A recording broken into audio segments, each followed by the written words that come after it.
Selamat pagi saudara, saatnya kami temani awal hari Anda dengan beragam informasi dari berbagai daerah di tanah air dalam Jurnal Nusantara. Selengkapnya bersama saya, Claudia Carla.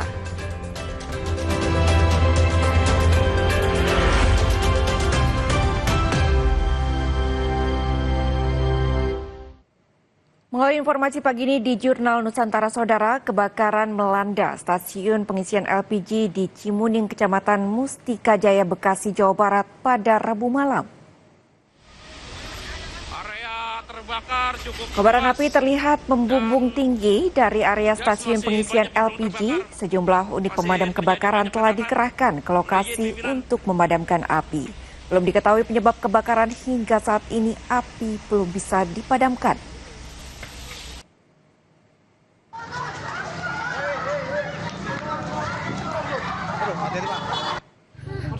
Dari rekaman warga saudara, sempat terjadi ledakan saat kebakaran melanda stasiun pengisian LPG di Cimuning. Ledakan ini membuat warga panik dan berlari menjauh. Dampak kebakaran ini mengakibatkan pemadaman listrik total di area sekitar lokasi kebakaran dan lokasi stasiun LPG yang terbakar berada di dekat permukiman. Warga diimbau untuk menjauhi lokasi kebakaran.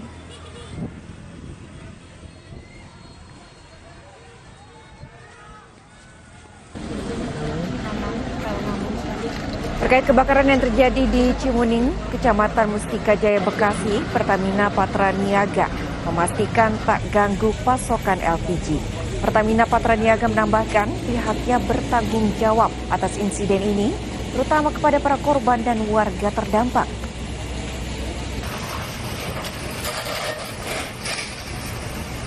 Mohon maaf atas insiden yang terjadi pada malam tanggal Rabu sekitar jam 9 saya dapat informasi bahwa ada insiden di SPBD yang merupakan mitra dari Pertamina.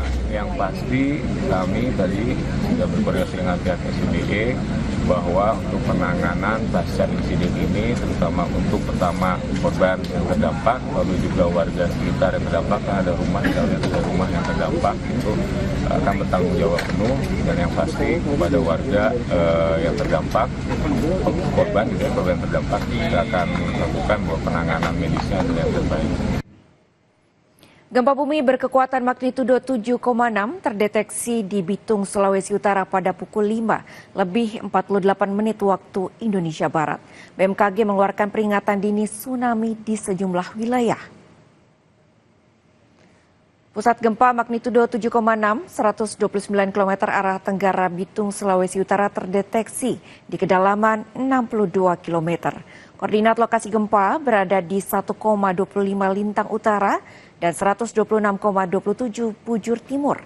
Dikutip dari laman resmi BMKG saudara, gempa ini berpotensi tsunami namun dapat berubah setiap saat.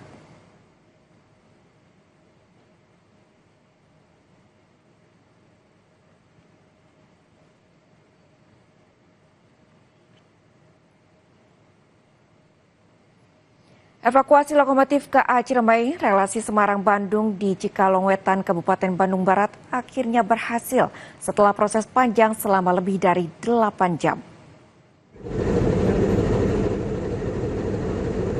Tugas gabungan dari PT KAI terus melakukan evakuasi material longsor yang menutup jalur rel di Petak Maswati Sasaksat.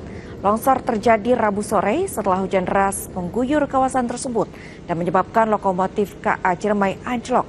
Proses evakuasi dilakukan dengan peralatan terbatas sebelum akhirnya lokomotif berhasil diangkat menggunakan kren dan petugas juga membersihkan material longsor di bantaran rel guna memulihkan jalur kereta.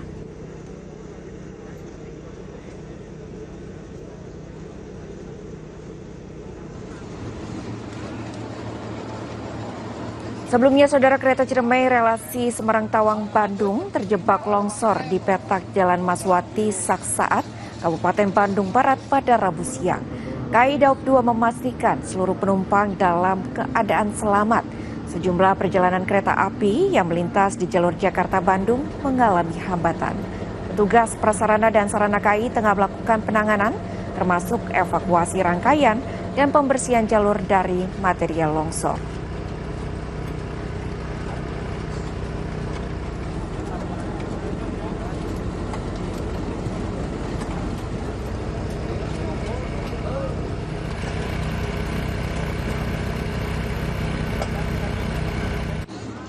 Petugas gabungan dari Satuan Polisi Pamong Praja Kota kembali menertibkan lapak pedagang yang melanggar peraturan daerah. Penertiban menyasar kawasan Pujasera di Pasar 45 Manado, Sulawesi Utara.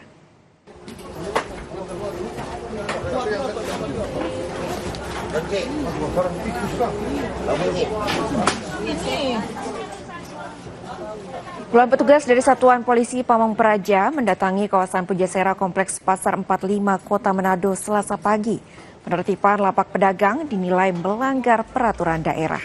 Pedagang merapikan barang dagangan secara mandiri, namun ada juga lapak pedagang yang ditinggal pemiliknya langsung diangkut ke mobil truk oleh petugas. Langkah penertiban ini sudah melalui prosedur termasuk sosialisasi dan peringatan ke pedagang.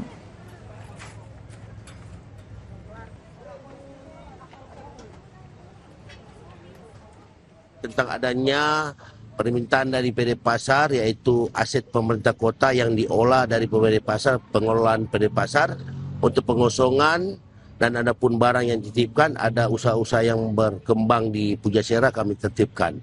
Karena ini permintaan dari PD Pasar Kota Manado, kami laksanakan penertiban, yaitu peraturan Perkada Kota Manado.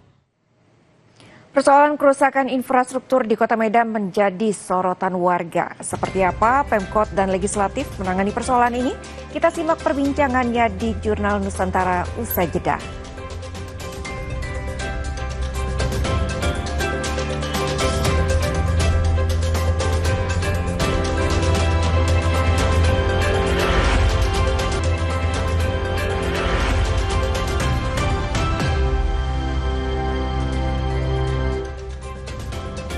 Anda kembali menyaksikan Jurnal Nusantara. Saudara, persoalan kerusakan infrastruktur di Kota Medan menjadi sorotan warga. Mulai dari pinggiran sungai yang nyaris amblas, jalan gang yang rusak hingga rusaknya ataupun kurangnya, maksud kami lampu penerangan jalan. Beberapa persoalan yang terjadi di lingkungan masyarakat antara lain masalah rusaknya benteng anak sungai di kawasan Kelurahan Karang Berombak, Kecamatan Medan Barat. Beberapa lokasi telah dibenahi, namun sejumlah lokasi lain masih butuh pembenahan. Menurut salah seorang warga, saudara, dampak infrastruktur yang rusak sudah pada tahap berbahaya bagi keselamatan masyarakat.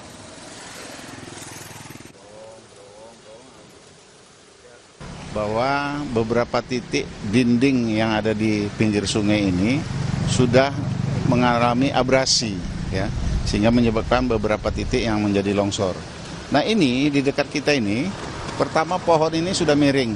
Kita lihat badan jalannya sudah jengat, ya, atau gembung, sehingga membahayakan kalau tumbang. Pertama, kalau tumbang menghambat arus air. Kedua, membahayakan warga di seberang sungai. Di sisi lain, kalau ini nanti tumbang, separuh jalan akan termakan menjadi bolong atau lubang, sehingga membahayakan, menghambat bagi warga yang akan berlalu lalang. Jadi dalam hal ini sekali lagi kami mohon kiranya melalui kembali ke Pak Rajudin dapat memfasilitasinya. Untuk menjawab perhatian warga akan kondisi infrastruktur di sejumlah lokasi di Kota Medan, kita sudah terhubung dengan Wakil Ketua DPRD Medan, Bapak Rajudin Sagala. Selamat pagi Bapak Rajudin, terima kasih telah bergabung di Jurnal Nusantara pagi ini. Bapak terkait dengan persoalan infrastruktur di Kota Medan. Ini lokasinya di mana saja yang menjadi sorotan dari DPRD Medan, lalu kemudian bagaimana Pak kondisinya? Baik, terima kasih. Assalamualaikum warahmatullahi wabarakatuh. Selamat pagi untuk semua warga Kota Medan. Memang sering sampai laporan kepada kami sebagai anggota DPRD Medan terkait penanganan sungai karena sering mengundang banjir. Ada beberapa titik memang yang terjadi abrasi di pinggir sungai, termasuk yang tadi barusan disebutkan oleh warga tersebut. Kemudian juga di Sungai Badrah, yaitu daerah Medan Baru, kemudian Sungai Deli. Itulah yang menjadi prioritas utama untuk kami perhatikan, dan kemarin juga sudah kita sampaikan dalam musrenbang agar perbaikan sungai yang ada di Medan itu bisa segera menjadi prioritas utama dalam Musrembang di 2026 kemarin, baru beberapa hari yang lalu sudah kita laksanakan.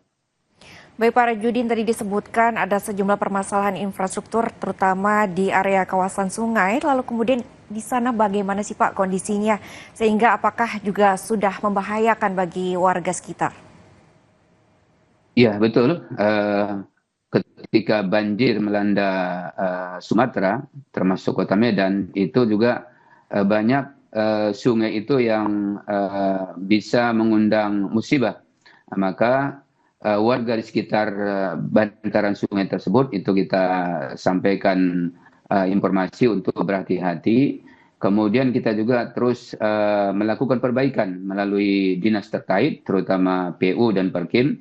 Dan kami sudah menganggarkan ya, walaupun secara bertahap, dan insya Allah akan terus dilakukan perbaikan demi perbaikan sehingga pada masanya nanti itu sudah bisa dihilangkan sehingga aliran sungai itu semakin lancar, kemudian sungainya bisa dibenteng dengan baik sehingga nanti terhindar dari longsor, sehingga warga pun ketika melalui sungai tersebut itu bisa berjalan dengan normal dan tidak ada kendala apa-apa insya Allah.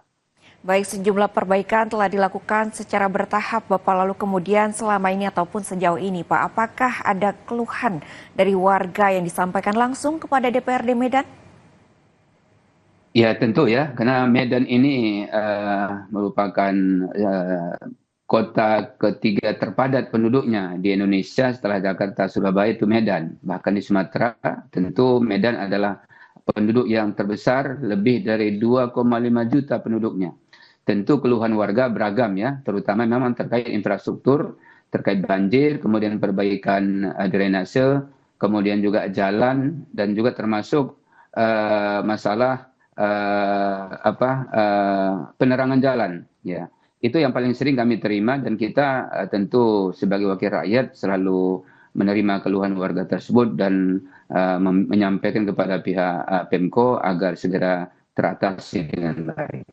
Baik, keluhan juga sudah diberikan oleh warga, disampaikan langsung kepada DPRD Medan dan juga tadi Bapak sebutkan sudah langsung disampaikan kepada Pemko Medan. Lalu Pak, bagaimana kontribusi, maksud kami koordinasi dengan Pemko Medan terkait untuk penyikapan dari laporan warga tersebut? Ya, ini salah satu keluhan warga yang selalu kami tampung, dan kami sebagai anggota DPRD yang diamanahkan oleh masyarakat Kota Medan, tentu itu merupakan kewajiban kami ya, menerima aspirasi, apapun bentuk aspirasi itu. Itulah bentuk kepedulian semua warga Medan, ingin Medan ini lebih baik, apalagi moto Medan ini Medan untuk semua, semua untuk Medan. Tentu tidak hanya DPRD melalui pokirnya, melalui resesnya yang menyerap aspirasi warga. Apalagi saya kapasitasnya tidak hanya sekedar sebagai anggota DPR, tapi sering terjun ke masyarakat melalui majelis taklim, kemudian juga kami difasilitasi ada namanya sosialisasi peraturan daerah. Bahkan di bulan Mei yang akan datang ada lagi wawasan kebangsaan atau sering disebut dengan Wasbang. Jadi momen itu warga selalu menyampaikan keluh kesahnya, baik kepada kami maupun terhadap Pemko, dan ini saya kira ini sarana yang paling tepat ketika warga menyampaikan keluhan dan aspirasi kepada anggota DPR, kepada Pemko, maka kami akan menampung secara baik dan akan meneruskannya kepada Pemko. Kalau itu terkait anggaran, tentu nanti kami akan melakukan rapat bersama melalui badan anggaran, sehingga keluhan masyarakat itu untuk perbaikan Medan ini itu bisa terrealisasi secara bertahap, dan insya Allah pada saatnya Medan betul-betul memang menjadi Medan menjadi milik kita semua dan semua untuk Medan, dan siapapun yang tinggal di Medan merasakan nyaman dan semakin kondusif kita rasakan sebagai warga Kota Medan, atau warga yang datang ke Medan merasa Medan memang tempat yang nyaman untuk dilalui dan didatangi. Baik, sejumlah keluhan warga telah ditampung oleh DPRD Medan dan telah dikoordinasikan dengan Pemko Medan untuk perbaikan. Terima kasih Pak Rajudin Sagala atas waktunya pagi ini di Kompas TV. Selamat kembali bertugas Bapak. Ya, terima kasih ya. Assalamualaikum. Saudara, Jurnal Nusantara akan kembali usai jeda, tetaplah bersama kami.